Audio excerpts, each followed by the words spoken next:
Hello guys, kumusta po kayo? Ito, i-flex ko itong city ng Hong Kong. Ayan. Ito yung central na tinatawag. Yan ang worldwide. Yung mga Philippine product na nagbibenta. Tatlong palapag yan. Ayan ay tram. Double deck tram. Dulo sa dulo, $2 lang yung pasahe dyan. Ayan.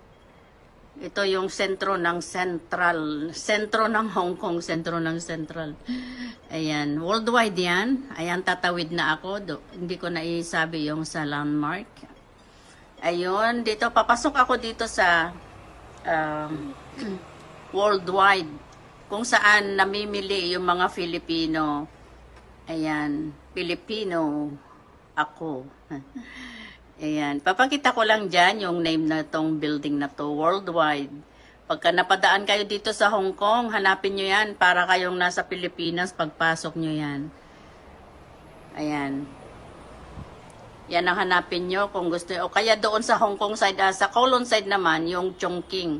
May binasura lang ako dyan. Ayun. Ayan, papasok ako dyan. At papakita ko lang sa inyo yung mga tindahan, saglit lang. Diyan sa loob. Ang mga tindahan ng puro Filipino product. Akyat ako dyan sa escalator na yan. Yan, umakyat. Naghakbang-hakbang na ako para mabilis. Ayan, dito sa left side, yung exchange ng mga pera. Tapos, pumasok lang ako dito sa, dito sa saglit para lang maipasilip sa inyo. Ayan. Philippine product lahat yan. Hindi ko masyadong yung camera para hindi makita yung mga mukha nila. Kakahiya naman. Ayan mga paninda ng Pilipino. Ayan. Lahat yan hanggang sa third floor. May saging, may tuyo, may daing. Ayan.